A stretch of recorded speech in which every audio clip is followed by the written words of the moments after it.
The F-35 Lightning II screamed through Florida skies at Mach 1.2, its pilot's hands steady on controls that could unleash devastation with a single misplaced touch. But today, those weapons weren't supposed to be live. Today was just training. Captain Jessica Mitchell had spent months convincing everyone she was mediocre, hiding her true abilities behind carefully orchestrated failures. Her father's legendary reputation cast a shadow she refused to step into. Until the moment when staying hidden meant watching her squadron die. Sometimes the greatest act of courage isn't proving you're a hero, it's finally admitting you've always been one. The morning sun painted the tarmac gold as Captain Jessica Mitchell stepped off the transport bus at Eglin Air Force Base. She pulled her duffel bag higher on her shoulder and walked toward the squadron building. The Florida heat already pressed against her flight suit, but she kept her pace steady. "Captain Mitchell?" A young airman jogged toward her. "Colonel Harris wants to see you in the briefing room right away."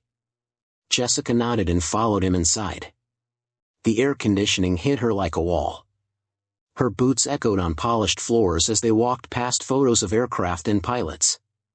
She recognized some faces from her father's stories. The briefing room buzzed with voices. 24 pilots sat in rows, their flight suits crisp and their faces eager. Jessica took an empty seat in the back corner. She opened her notebook and started writing the date. Attention on deck. Everyone stood as Colonel Harris entered. He was a tall man with gray hair and steady eyes. Jessica had seen him before, in old photos with her father. "Welcome to the F-35 Lightning Advanced Training Program," Harris said.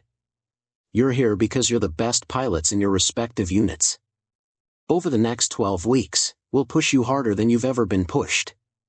He walked between the rows, making eye contact with each pilot. When he reached Jessica, he stopped. "Some of you carry special legacies," Harris continued, his voice carrying across the room. "Captain Mitchell here is the daughter of Colonel Robert Mitchell. Call sign Maverick. 7 confirmed kills over Baghdad. Silver Star recipient." Every head turned toward Jessica. She felt heat rise in her cheeks but kept her expression neutral. A few pilots whispered to each other.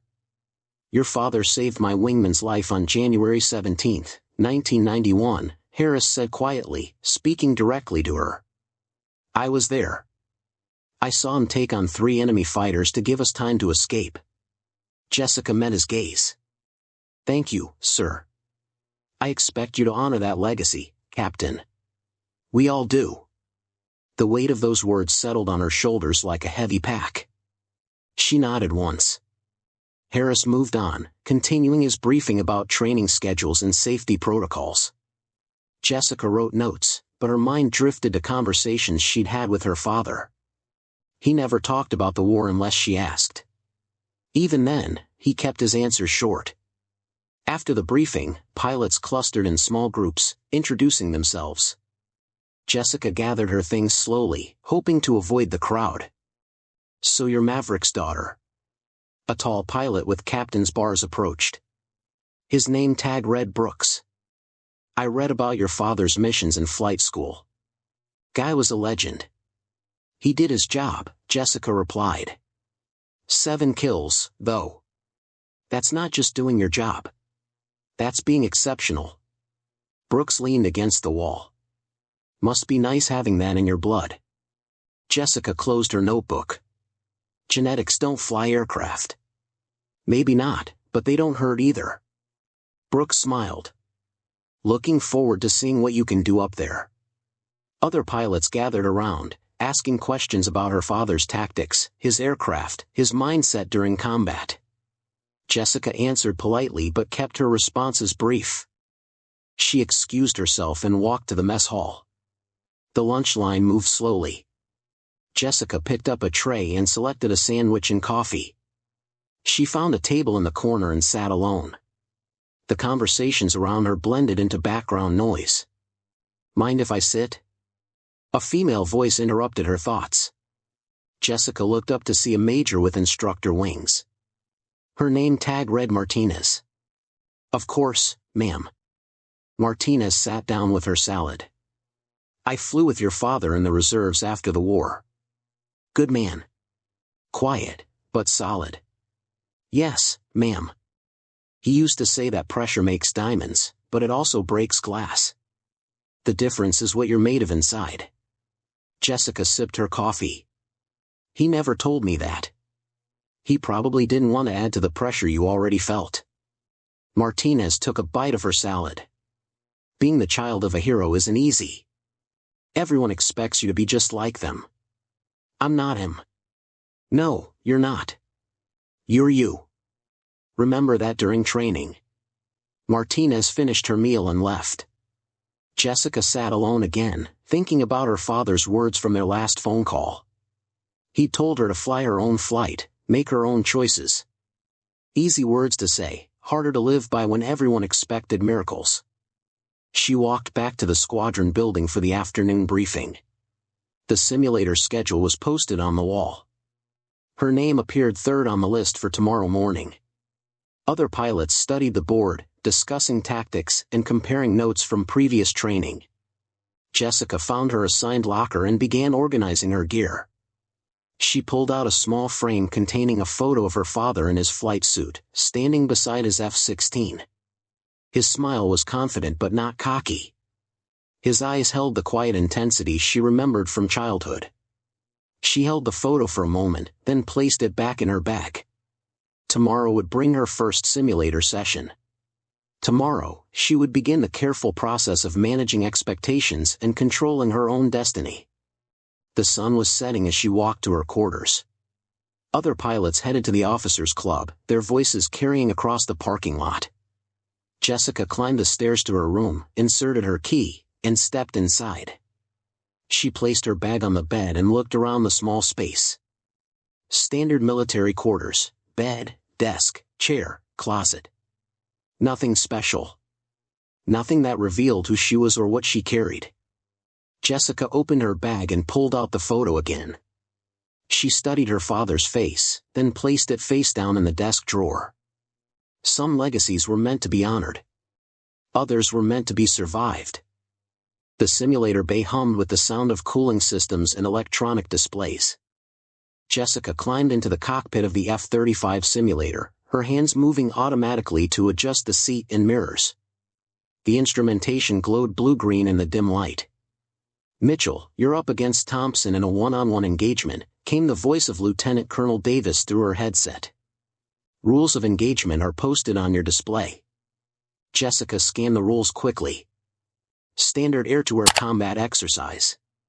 She'd run this scenario dozens of times in her head, knew every possible outcome. Her fingers found the throttle and stick naturally. "Thompson, you're red force. Mitchell, you're blue. Fights on in 3, 2, 1. The synthetic world appeared on her displays. Jessica banked left, climbing to 20,000 feet. She could see Thompson's aircraft on her radar, approaching from the northwest. Perfect angle for an intercept. Her training kicked in. Roll right, dive to gain speed, come up behind him. Simple. Effective. Her father's voice echoed in her memory: speed is life, altitude is life insurance. Jessica's hand moved toward the controls, then stopped. She pulled back on the stick too early, bleeding off speed. She turned wide, giving Thompson time to counter her move. "What are you doing, Mitchell?" Thompson's voice crackled through the comm. Jessica forced herself to make another poor choice. She climbed when she should have descended, turned when she should have stayed straight. Thompson's simulated missiles found their target within 2 minutes. "Good kill, Thompson," Davis announced. "Mitchell, debrief in 5 minutes." Jessica climbed out of the simulator, her jaw tight. She'd thrown away a perfect setup. Thompson emerged from his cockpit, shaking his head. "That was weird," he said. "You had me dead to rights at the merge, then you just gave it away. Bad day, I guess." "Bad day?" "You flew like a nugget on her first hop." Thompson pulled off his helmet. "Your father never would have made those mistakes." Jessica walked to the debrief room without responding. Davis waited with the recorded flight data displayed on a large screen. "Walk me through your thought process," Davis said, pointing to the moment where she'd lost her advantage. Jessica stared at the screen. I misjudged the closure rate. Thought I had more time. The computer shows you had perfect position and timing. Then you pulled back on the stick for no apparent reason. Davis replayed the sequence. Look at this. You're lined up for a textbook shot, and you blow it. I'll do better next time, sir. Davis studied her for a long moment.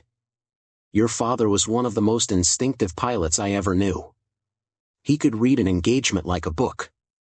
I expected that same ability from you. I'm not my father. No, you're not. But you're supposed to be a trained pilot. This was basic stuff, Mitchell. Jessica nodded and left the debrief room. She walked past the other simulators, where pilots practiced landings and weapons employment. Their movements looked smooth, confident. Everything she was pretending not to be. In the locker room, she changed out of her flight suit slowly. Brooks and two other pilots sat on the bench nearby, talking quietly. Did you see Mitchell's hop? Brooks asked. Thompson smoked her in under 2 minutes. Maybe the apple falls farther from the tree than we thought, said Captain Williams, a pilot from the Navy exchange program. My money says she washes out before week 6, Brooks replied. All that hype about Maverick's daughter, and she flies like she's never seen a stick in rudder. Jessica tied her boots carefully, listening to every word. She stood and walked toward the door. Hey, Mitchell, Brooks called. No hard feelings about the simulator. We all have off days. She turned back. Thanks. Just curious though. What would your father say about that performance? Jessica met his eyes. He'd say I need to practice more. That's one way to put it. Brooks smiled, but it didn't reach his eyes. Jessica left the locker room and walked to the squadron study room. She found a corner table and opened her flight manual to the section on air-to-air combat. The pages were already worn from reading. She knew every principle, every technique, every countermove. She'd studied her father's recorded debriefs, analyzed his tactics, understood his thinking. The knowledge sat in her mind like a loaded weapon she refused to fire. Other pilots came and went, studying their own materials, discussing training flights. Jessica kept her head down, turning pages slowly. She made notes in the margins, reinforcing concepts she already knew by heart. Studying hard? Major Martinez appeared beside her table. Yes, ma'am.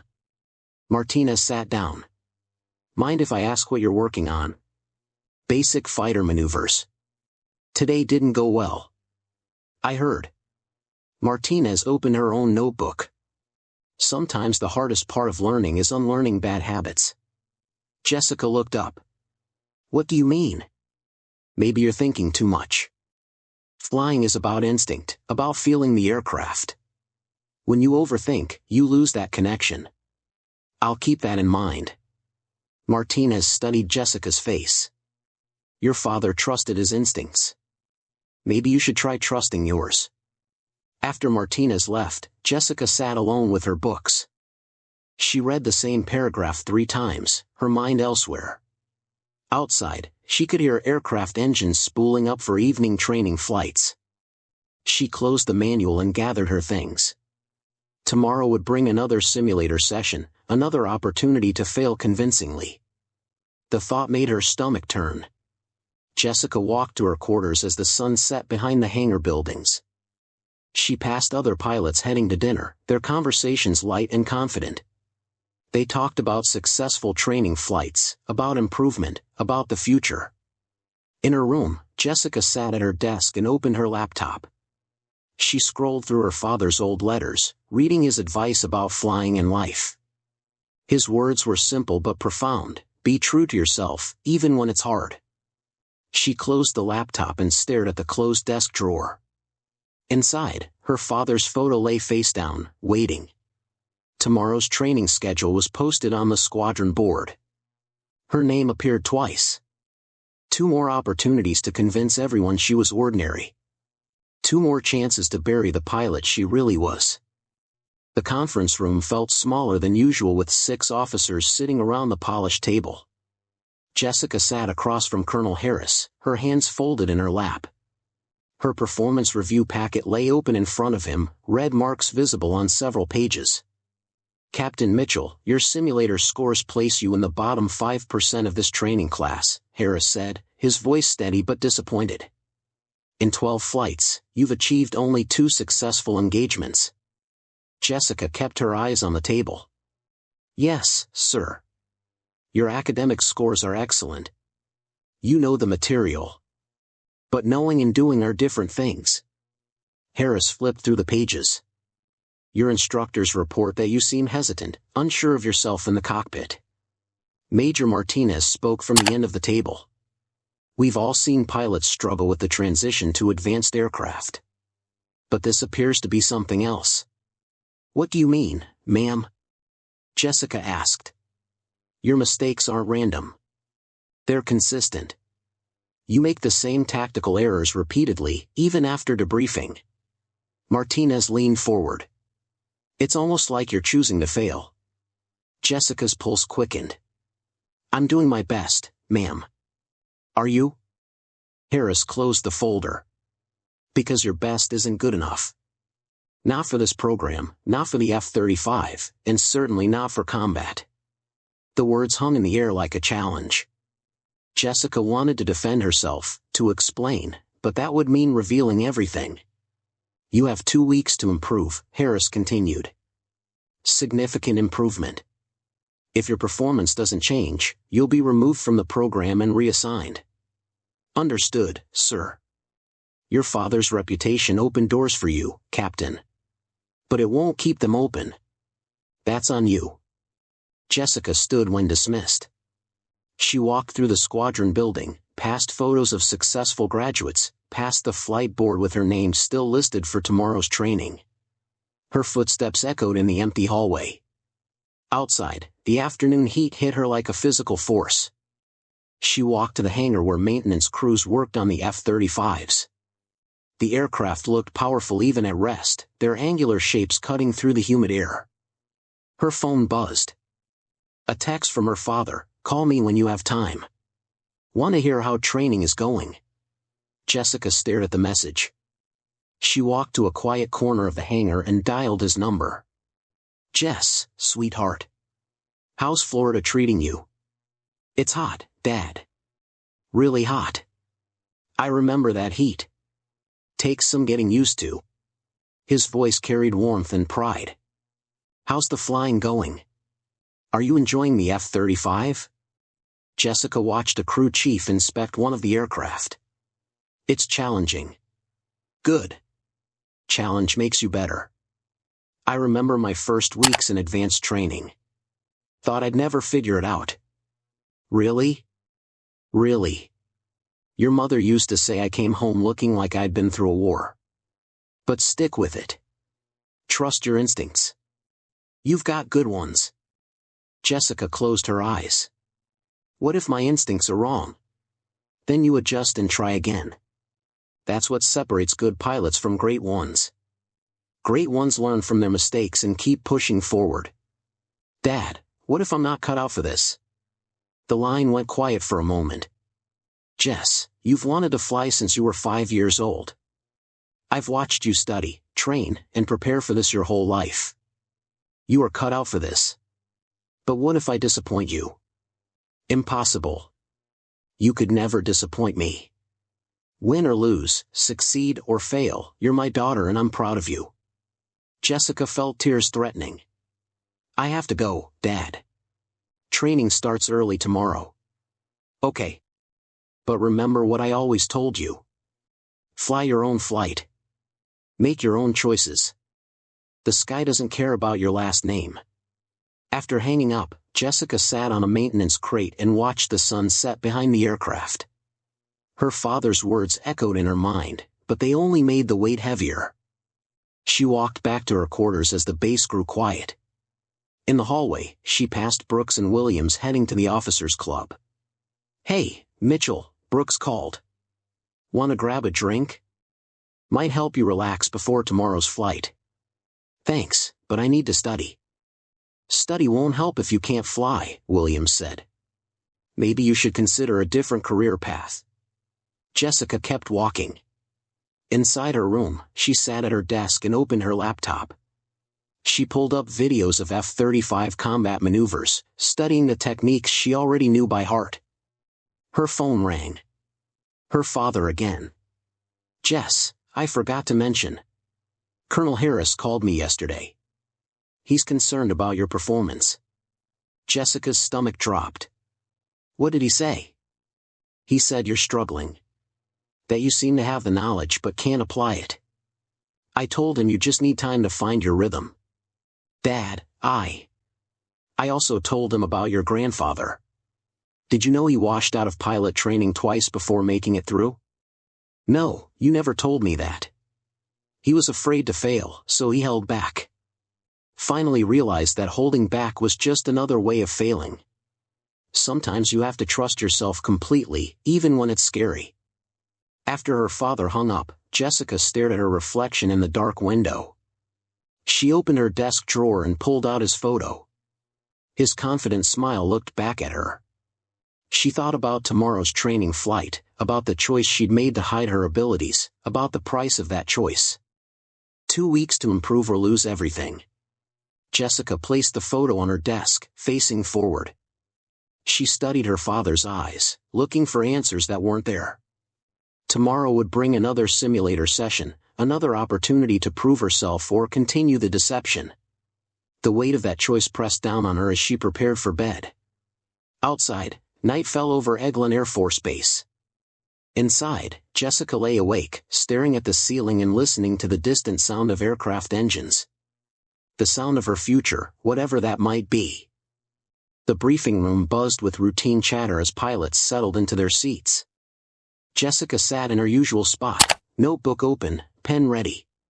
Colonel Harris entered with Major Martinez and another instructor she didn't recognize. "Today's exercise is a standard intercept mission," Harris announced. "You'll be flying in 2-ship formations, intercepting simulated hostile aircraft over the Gulf of Mexico." Jessica wrote the details in her notebook. Standard intercept. Practice missiles. No live ordnance. She'd done this drill dozens of times in other aircraft. Weather is clear, winds light. Your targets will be F-16s from the 53rd Wing playing aggressor. They'll be flying standard attack profiles. Harris clicked to the next slide. "Questions?" Thompson raised his hand. "Rules of engagement, sir." "Standard training ROE. Visual identification required before engagement. Practice missiles only. This is a learning exercise, not a competition." Jessica studied the route map. Simple intercept geometry. Straightforward mission profile.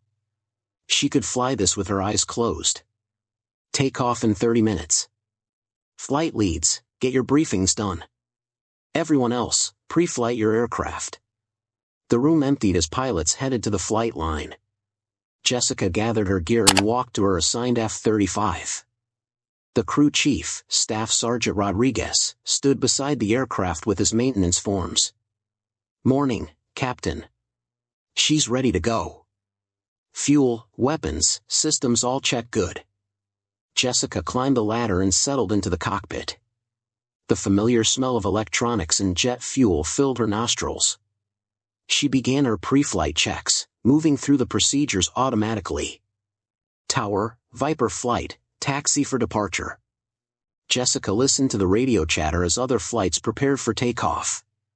She started her engines and ran through the system's checks. Everything showed green. Viper 2, ready for departure. Viper flight, cleared for takeoff. Jessica advanced the throttle and felt the F-35 accelerate down the runway. The aircraft lifted off smoothly, climbing into the clear Florida sky. She formed up with her flight lead, Thompson, and they headed southeast toward the training area. The Gulf of Mexico stretched blue and endless below them. Jessica checked her displays, monitoring the radar for their targets. The morning sun glinted off the water, creating a perfect backdrop for training. Viper flight, Contact Eglin Control on button 2. Jessica switched frequencies. Eglin Control, Viper 2. Viper Flight, your targets are bearing 180, 30 miles, altitude 15,000. Cleared to intercept. Jessica turned her aircraft south, following Thompson's lead. She could see the target aircraft on her radar, 2 small dots moving north toward the coastline. Viper 2, arm your training missiles, Thompson instructed. Jessica reached for the weapons panel. Her fingers found the master arm switch and moved it to the armed position. The weapons display showed her training missiles ready. Viper Flight, be advised we have a problem. The controller's voice carried a new urgency. Stand by. Jessica maintained formation, watching her displays. The target aircraft continued their approach, now 20 miles away. Viper Flight, this is Eglin Control. We have a code red situation. Repeat, code red. Your training missiles are showing live ordnance. Do not engage. Repeat, do not engage. Jessica's blood went cold. She stared at her weapons display, seeing the same readings as before. But now those readings meant something entirely different.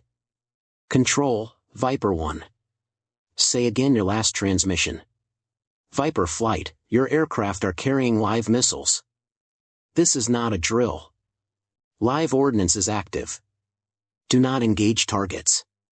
Thompson's voice came through the radio, tight with concern. Viper 2, did you copy that? Viper 2 copies. Live ordnance. Jessica's training took over. She saved her weapons systems and began running through emergency procedures. But her mind raced beyond the checklists. Live missiles meant real destruction. Real death. Viper Flight, return to base immediately. Eglin Control will vector you for safe recovery. Negative, Control. Thompson's voice was steady. We have civilian aircraft in the area. We need to clear the airspace first. Jessica looked at her radar. 3 civilian aircraft showed on the display, small planes that had wandered into the training area. Standard procedure would be to warn them off, but with live weapons, every movement was dangerous. Control, Viper 2. I see civilian traffic bearing 090, 10 miles. Copy, Viper 2. We're trying to contact them on guard frequency. Jessica watched the civilian aircraft continue their course, apparently unaware of the danger. One small plane was heading directly toward the training area where the F-16 aggressors continued their approach.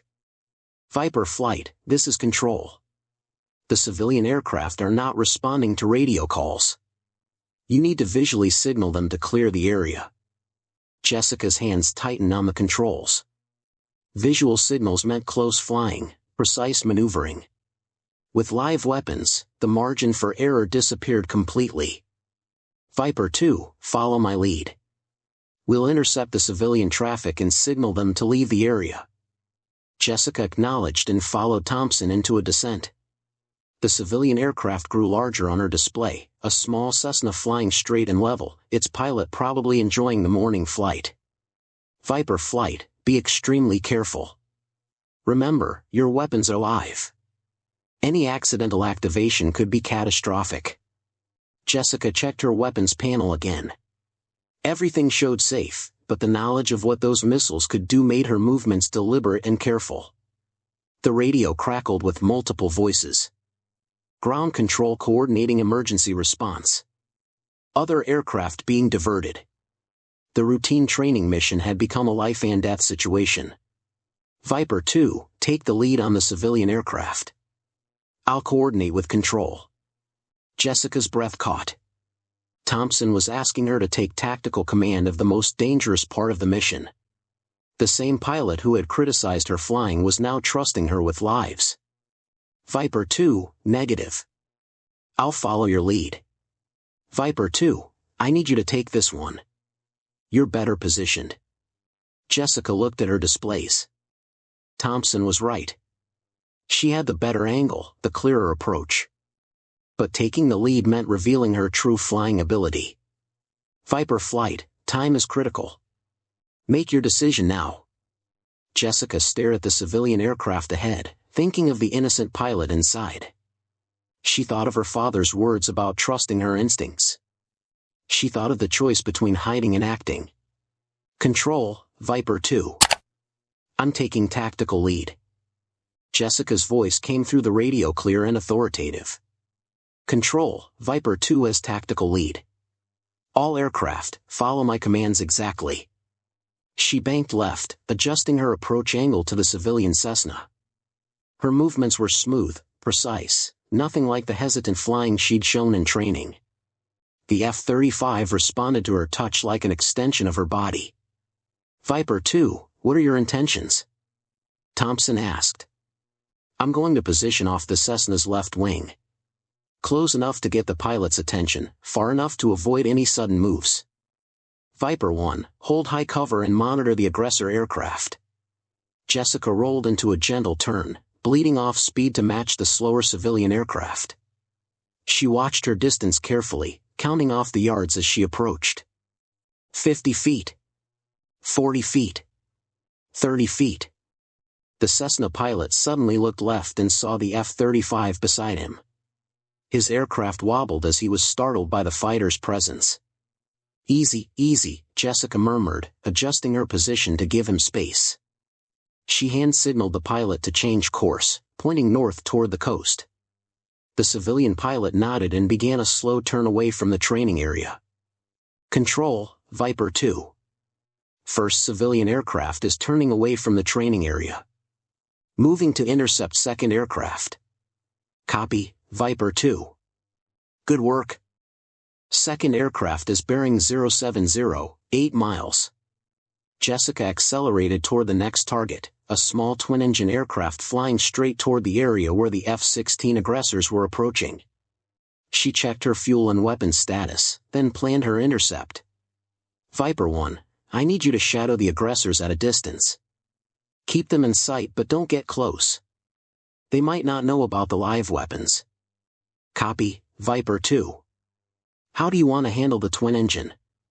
Jessica studied the geometry. The civilian aircraft was on a collision course with the F-16s, and both groups were unaware of each other. She had maybe 3 minutes to solve the problem. I'm going to cut between them. Force the civilian to turn north while signaling the aggressors to climb. That's a tight squeeze, Viper 2. I can make it. Jessica rolled into a steep dive, accelerating toward the intercept point. She calculated speeds, angles, and closure rates automatically. Her father's training echoed in her mind, think 3 moves ahead, always have an escape route. The twin-engine aircraft grew larger in her canopy. Jessica rolled inverted and pulled through to approach from below, a move that would be visible to both aircraft without appearing threatening. Viper 2, you're closing fast on the civilian. I see him. Jessica pulled up alongside the twin-engine aircraft, close enough to see the pilot's surprised face. She signaled for him to turn north, then accelerated ahead of him to ensure he understood the direction. The civilian pilot waved and began turning away from the training area. Control, Viper 2. Second civilian aircraft is clear. Moving to coordinate with aggressors. Copy, Viper 2. Be advised, aggressor aircraft are not responding to radio calls. They may be on a different frequency. Jessica climbed toward the F-16s, now visible as 2 gray dots against the blue sky. She needed to get their attention without alarming them, signal them to climb without explaining why. Viper 1, position yourself on the lead aggressor's right wing. I'll take the wingman. Roger, Viper 2. Jessica approached the trailing F-16 from behind and below, then pulled up alongside. The aggressor pilot looked over and saw her.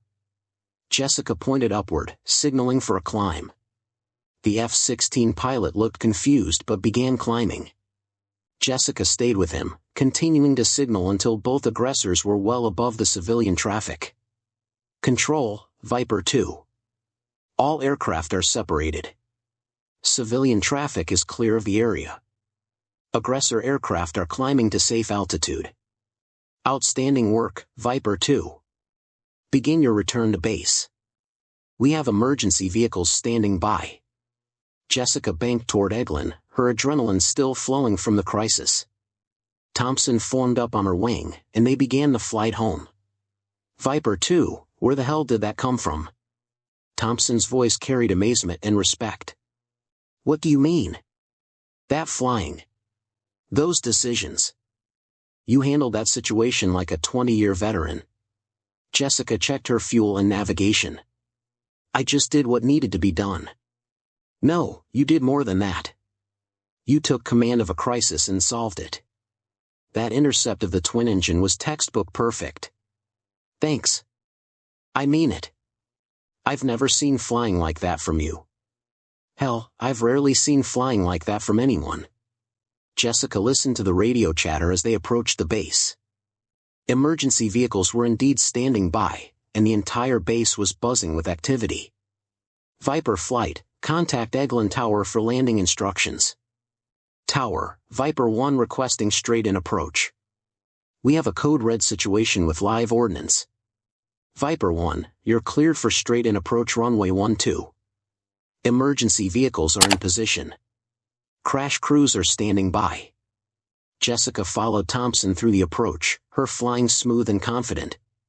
The runway appeared ahead, and she touched down gently, her aircraft rolling straight and true.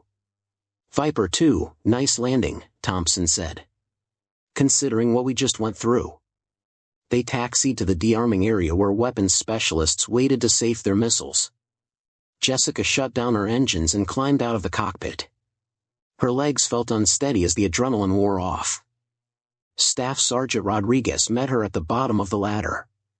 Hell of a flight, Captain. Word is you saved some lives up there. Jessica pulled off her helmet. Just doing my job. That wasn't just doing your job. That was exceptional flying.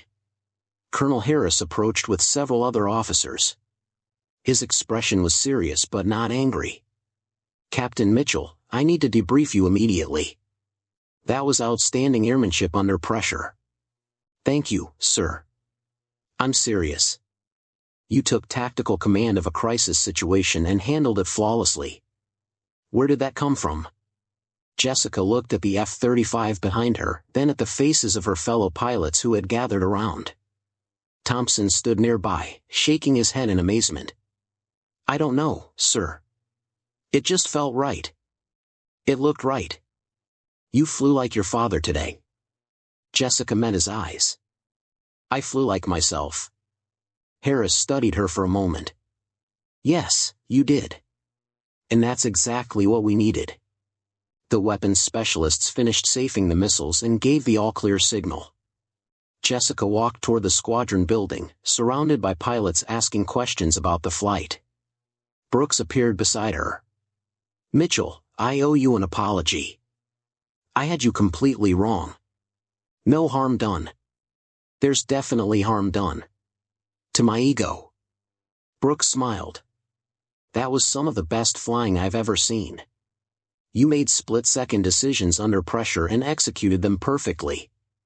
Jessica nodded but didn't respond. Her mind was already moving beyond the flight, thinking about what came next. The secret was out. She'd shown her true abilities when lives were at stake. Captain Mitchell. Major Martinez approached. Colonel Harris wants to see you in his office in 1 hour. Full debrief. Jessica looked back at her aircraft one more time. For the first time in months, she felt like herself. The crisis was over. The real questions were just beginning. Colonel Harris's office felt different than it had during Jessica's performance review. The same chairs, the same desk, but the weight in the air had changed. Jessica sat across from him, her hands steady in her lap. The investigation is complete, Harris said, closing a thick folder. The live ordnance was loaded due to a maintenance error. Wrong missiles, wrong paperwork. But that's not why you're here. Jessica waited. What I want to know is how a pilot who couldn't hit a target in 12 simulator flights suddenly became the best tactical aviator I've seen in 20 years of training. Jessica looked out the window at the flight line. I wasn't trying my best before, sir. That much is obvious. The question is why? I was afraid. Harris leaned back in his chair. Afraid of what? You clearly have exceptional ability. Afraid of the expectations. Afraid of failing to live up to my father's reputation. Afraid of everyone comparing me to him. So you decided to fail deliberately? I decided to control my own failure. If I failed on my terms, it wouldn't hurt as much. Harris studied her for a long moment. That's the most honest answer I've heard from a pilot in years. And also the most misguided. Yes, sir. Your father called me this morning. He heard about yesterday's incident. Harris opened another folder. He said something interesting. He said you were always too smart for your own good, even as a kid. Jessica smiled slightly. He used to say that when I overthought things. He also said you were the most naturally gifted pilot he'd ever seen. Better than him, he thought. He never told me that. He didn't want to add pressure. But after yesterday, I think he's right. Harris stood and walked to the window. I'm recommending you for the Air Force Commendation Medal. Your actions saved lives and prevented a catastrophic incident. Thank you, sir.